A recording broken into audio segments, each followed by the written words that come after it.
नमस्कार, राम राम, प्रणाम मित्रांनो, तुमचं सगळ्यांचं पुन्हा एकदा स्वागत आहे अनमोल समाचारमध्ये. जगभरात युद्ध सुरू आहे. कतर, दुबई सारख्या ठिकाणी सुद्धा धडाधड एक्सप्लोजन होत आहे. बरं झालं तिकडे आपले प्रत्येक शिंदे भाऊ अडकले. माहिती ही दुबई, मी दुबई मध्ये. डोनाल्ड ट्रम्प तात्या तेलासाठी एवढा हपपलाय, त्याला वाटतं असल्या भांडणामध्ये व्यस्त ठेवलं जगाला तर त्याचं एप्स्टीन फाईल्स वाल्या केस पासून दुर्लक्ष होईल. किती चादरमोड माणूस आहे.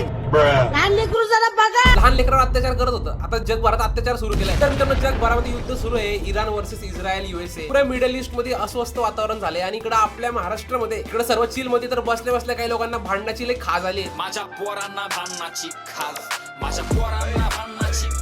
या हॉटेल भाग्यश्री आणि हॉटेल तिरंगामध्ये एक नवीन युद्ध सुरू झालं मित्रांनो. मागचा अख्खा वर्ष आहे लोकांनी रील वरती बोकाड कापून मार्केटिंग केली आणि यामुळे सगळ्यांचे स्टार चमकले सुद्धा. कोणी घोडा घेतला, फॉर्च्युनर, कोणी डायनोसॉर घेतलाय. एवढं सगळं चांगलं चालू असताना सुद्धा कशाला खाज एवढी भांडणं करायची परत. क्लिअर म्हणलं तर हॉटेल भाग्यश्रीला लोकांनी रस शिकत बसायचा नाही, उसाचा आणि कुल्फे ऐकायच्या नाही. मी जी करण ती तू करणारा आणि आज मला म्हणतो रसवंती गाडी गाडीतो. आता यांच्यामधलं मॅटर कोण सोडणार. परत लागले एकमेकांना हिनवायला. धंदा करा ना आपापला गुपचाप. परत म्हणतं मला की मराठी उद्योजकांना काही बोलू नको. या असले मराठी उद्योजक बघा काय बालिशगिरी करताय. माझी एकच शाखा बघ, तुझ्यासारखे 17 बी आले का तरी यात्रालाच नेतो मी. तू काय आहे काय नाही चांगलंच माहिती आहे मला. अरे आपापला धंदा बघणार आहे भाऊ. हा हॉटेल भाग्यश्रीवाला एवढी हवा करत होता मागच्या वर्षी, आता काय झालं फुस. कुठे गेली क्वालिटी इन क्वांटिटी. अहो तुमचे जे एवढे मल्टिपल शाखा उघडले ते चालत नाही नीट. लोक नावं ठेवून राहिले तुमच्या जेवणाला आणि तुम्ही काय त्या हॉटेल तिरंगाच्या मागे लागले. स्वतःच्या धंद्याकडे लक्ष द्या मालक, नाही तर हाय ते गिराईक उडतील टेबलावरनं. आणि वॉशरूमची व्यवस्था पण नीट करा. लोक बोंबलू राहिले. मोकळं व्हायला कुठं जाते माणसं घरी. हे जरा टेबल मूव अख्खा 200 लोकांना बसण्याचा परिसर आहे आपल्याकडे, त्याच्यामुळं नादाला अजिबात लागू नको. तुझ्यासारखं एक एक टेबल झूम करून दाखवत नाही. पूर्ण गर्दी बघ आणि मग टीका कर. आणि हॉटेल तिरंगावाले जे आहेत यांनी तर मजबूत अपग्रेड केले त्यांच्या हॉटेलला. मस्त डायनिंग वगैरे नवीन, सगळी नवीन व्यवस्था. त्यांना काय गरज पडली हॉटेल भाग्यश्रीवाल्याला सारखं सारखं रिप्लाय द्यायला. हा टेबल टेनिस चालू होतं काय. टेबल टेनिस खेळायला का तू मार मी मारतो, तू मार मी मारतो. टेबल टेनिसच खेळताय. आपले मराठी उद्योजक आहे, जरा धंद्याकडे लक्ष द्या आपल्या. ते बालिशपणा नाही सोबत आहे. हा म्हणतोय याला तू माझा डायलॉग कॉपी करून वरती आला, माझी कॉपी करून वरती आला. तो याला म्हणतो तू माझी बराबरी करून दाखव, अशी लाईनशीर दाखव. अशी वळीनं पातील दावायची वळी. दोघांनी इंस्टाग्राम डिलीट करून टाका आणि प्लीज माझ्या फीड मध्ये येऊ नका. तर नेक्स्ट समाचार आहे इंस्टाग्राम वरच्या रडारडी गँगची. पवन भैया द शेमडा स्टार यांनी कमबॅक करायचं फायनली ठरवलंय. बलवती बलवती देवा, दलपती दलपती देवा.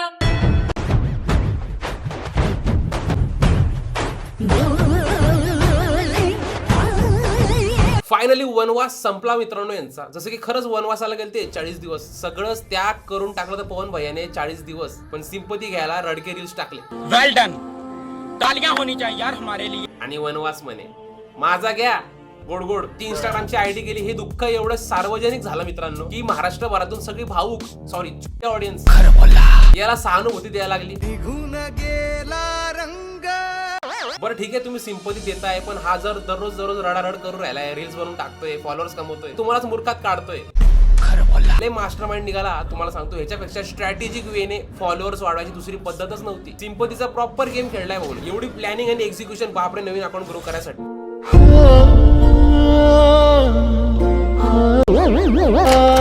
पवन झोपला नाही का अजून. लेकरांच्या तोंडाला मेकअप चोपडून यांनी इमोशनल रील्स बनवले. घरच्यांना सुद्धा रडवलं 40 दिवस. लोकांना अजून भावूक आणि कनेक्ट करण्यासाठी सारखं सारखं देवीचं नाव घेऊन रडकेरी. माझीच मला माझा भगवान आहे ग. अगं नाही नको येडू करणा काठावरती पास. माझीच मला माझा भगवान आहे ग. काय मूर्ख लोक आहे, याला एवढं डोक्यावरती घेताय, सिंपती देताय. त्याच्या मस्तीने त्याची आयडी गेली. आयडी केल्यानंतर परत लगेच यांनी कंटेंट सुरू केला असता 2 दिवस दुःख बनवून. पण नाही, हिने 40 दिवस रडारड केली. ऍक्च्युअली याचा कमबॅक तेव्हाच झाला 40 दिवसा पहिले. याची ऑडियन्स बावळटे. यांना वाटतं खरंच हा दुःखी आहे. दुःखाचं भांडवल करून त्यांनी फॉलोअर्स गेन केले. हे मेन आहे. आपली आयडी जाऊन 1.5 महिने झाले. गेलेली फक्त आयडी नव्हती तर माझ्या जवळची मी कमावलेली माझी 25 लाख लोक माझ्यापासून लांब झालेली.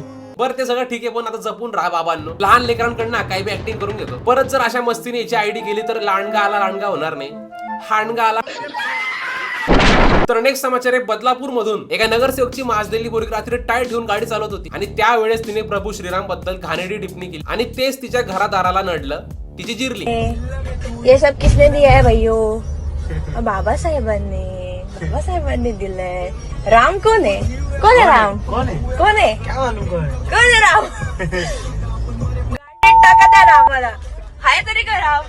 आपल्या महाराष्ट्रामध्ये अशा अनेक प्रकारचे समाजकंटक लोक आहेत. मी आधी पण तुम्हाला दाखवलेले आहे मागच्या व्हिडिओमध्ये. प्रत्येक जाती धर्मामध्ये अशा प्रकारचे लोक असतात ज्यांना दुसऱ्या धर्माच्या लोकांना हिनवायला आवडतं, पोक करायला आवडतं, पण या लोकांना यांच्या स्वतःचं धर्माचंच काही ज्ञान नसतं. आता ही पोरगी संविधानाचं नाव घेऊन असला माज दाखवते आणि हिंदू देवतांबद्दल असं घाणेरडं बोलली, तर मग खा आता दोघी समाजांकडनं शिव्या. राम कोण आहे? कोण आहे राम? पोरीने कामच असं केले, अशा ट्रॅप मध्ये अडकून गेली की आता हिला हिंदू समाज आणि बौद्ध समाज दोघी मिळून चोप देत आहे. आम्ही कुठे माहितीये का? आम्ही अशा गावात जिथे रामाला मानतात आणि तिथे आम्ही काय करतोय? संविधान भाई, संविधान. कधी अक्कली असल्या लोकांना मला महापुरुषांचे विचार 1% पण समजले नाही, स्वतःला आंबेडकरवादी म्हणतात. त्यांनी धर्म सोडायला सांगितला होता, दुसऱ्या धर्मांची विटंबना कधीच करायला सांगितलं नव्हतं आणि या पोरीने ते जाणून बुजून केलं. तिला माहितीये असं दुसऱ्या समाजाला पोक केल्यावरती काही ना काही कॉन्ट्रोवर्सी होणार, परत सुटका पण होणार, पण यावेळेस ते लयच बेकार नडले. या घडलेल्या सर्व प्रकाराची मी नैतिक जबाबदारी स्वीकारते आणि भारतीय जनता पक्षाच्या महिला अध्यक्षपदाचा राजीनामा देते. कशाला डांग मस्ती करायची? शिकलेली पण हुकलेली पोरगी होती, हिच्यामुळे हिच्या आई वडिलांना पदावरून राजीनामा द्यायला लागला. ती लहान आहे, अनावधानात तिच्याकडून काय घडलं असेल. हा ना, पोरगी लहान आहे बिचारी. ती रात्र बाहेर फिरती मित्रांसोबत, गाडी चालवती, कार चालवती, फिट होऊन काय पण बोलून जाते. ही लहान कशी आहे? एक समाचार मित्रांनो बिग बॉस मधून, त्यांच्या मी फुल सपोर्ट मध्ये होतो. करण भाऊ, सचिन भाऊ, रोशन भाऊ तिघही बाहेर निघाले. फॉलोअर्स, सिंपती आणि प्रामाणिकपणा काही कामात आलं नाही. गाडी जळतं. आता टीआरपीचा गेम पलटणार कसा? सगळ्यात जास्त वोटिंग करणारी पब्लिकच शो बघायचं बंद करणार. केला. बाकी एक गोष्ट चांगली या वर्षी की कोणी सिंपतीच्या जोरावरती जिंकणार नाहीये शो. एक मिनिट, हा अजून मध्ये आहेच. टियर 3 वाल्या ऑडियन्सला अजून होल्ड करून ठेवायचं नाही बिग बॉस वाल्यांना. याला लवकर बाहेर काढणार नाही. तुमच्या मनासारखं वागायसाठी अकाउंट काढले का मी? प्रॉपर फॅन फॉलोईंगचा आणि सिंपतीचा यूज करणार, मग बाहेर काढणार. तसं या तिघांना काढलं. सचिन भाऊ, रोशन भाऊ यांचा पुरेपूर यांनी मस्त उपयोग केला शो साठी, सिंपती, फॅन फॉलोईंगचा. आणि जेव्हा पब्लिकला दिसून आलं की हे सोलो गेम काय नीट खेळत नाही, यांना नॉमिनेशन मध्ये आणलं आणि बाहेर काढलं. पण खरं काय खोटं काय आपल्याला काय माहिती नाही. वोटिंगच्या जोरावरती बाहेर काढता, कोणाला ठेवायचं त्याला ठेवता आतमध्ये. पण वोटिंग कोणाला किती आले हे तुम्हाला दिसलं? मला पण दिसलं नाही, कोणाला दिसलं नाही. हे बिग बॉसची मर्जी. तीच भांडण शो, दांगडो शो, दांगडो करा, भांडण करा, आरडा ओरड करा, डावपेच पण खेळा, तरच तुम्ही टिकून राहणार. सगळ्यांचं सूरज चव्हाण सारखं नशीब नसतं. आता रोशन भाऊची पब्लिक बिग बॉस शोला शिव्या घालून काही फायदा नाहीये. ऍक्च्युअली महेश मोठे प्रिडिक्टेड दिस वे बिफोर, त्यामुळेच त्यांनी बाहेर राहून शोची डांग मारली. कोण होण्यामागं या महान व्यक्तीचं पण तेवढंच योगदान आहे काय? लॉर्ड महेश मोठे यांना समजणं साधी गोष्ट नाहीये. रितेश देशमुख साहेबांनी मित्रांनो काल आपल्याला फॉलो केले. परत अनफॉलो केल्यावरती फोटो फाडला, मनातून उतरला. देशमुख साहेब तुम्ही मला अनफॉलो करा.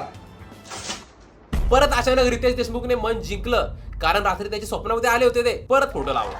काय देवासारखं मन आहे राव तुमचं साहेब. हा माणूस शोच्या बाहेर राहून गेम खेळतोय, डावपेच करतोय पब्लिक सोबत आणि जास्तीत जास्त चर्चेत राहतोय, रेलेव्हंट राहतोय. सोपं नसतं असं करणं. मी एवढंच म्हणतो लॉर्ड महेश मोठे यांना की तुम्ही कॅरेक्टर प्ले करा, येडेचाळे करा, पण एवढं पण येडेचाळे करू नका की लोक तुम्हाला येऊन हाणतील परत एकदा. मी आलोय मित्रांनो बारामतीच्या त्याच एअरपोर्ट वरती, ज्या एअरपोर्ट वरती अजय साहेबांचा शेवटचा क्षण. माझ्यासमोर किती सारे मराठी लोक उभा आहेत मित्रांनो. ते लोक बी आश्चर्यामध्ये पडले, नेमका हा खरंच रडतोय, दुःख बनवतोय का मस्करी उडवतोय? जिवंत असताना अजित पवार साहेबांनी माझं काम केलं मित्रांनो. मला त्यांनी मदत केली, मला त्यांनी माझ्यावरती उपकार केलेत. हे उपकार मी नाही विसरू शकत. आणि अशाच तर वागण्यामुळे यांना पुरस्कार भेटलाय आपल्या मीम अवॉर्ड्स मध्ये. बघा कोणाकोणाला पुरस्कार भेटलेत. बाकी थँक्यू सो मच तुमच्या सगळ्यांचं. माझे दोघी सॉंग्स गुड बाय नकार, दोघी सॉंग्सच्या ऑडिओवरती 100K व्ह्यूज गेले ऑर्गॅनिक इंडिपेंडेंटली. तर बस आजच्यासाठी एवढंच मित्रांनो. व्हिडिओ आवडला असेल तर लाईक करा, चॅनलला सबस्क्राईब करा आणि इंस्टाग्रामवर जाऊन मला फॉलो बिलकुल करू नका. गाणे ऐकूच नका, काय गरज नाही. ज्याला ऐकायचं तो ऐकेल. तर चला इथून भेटूया पुढच्या व्हिडिओमध्ये. भाषा माझी नाडी ढिल्ली अशी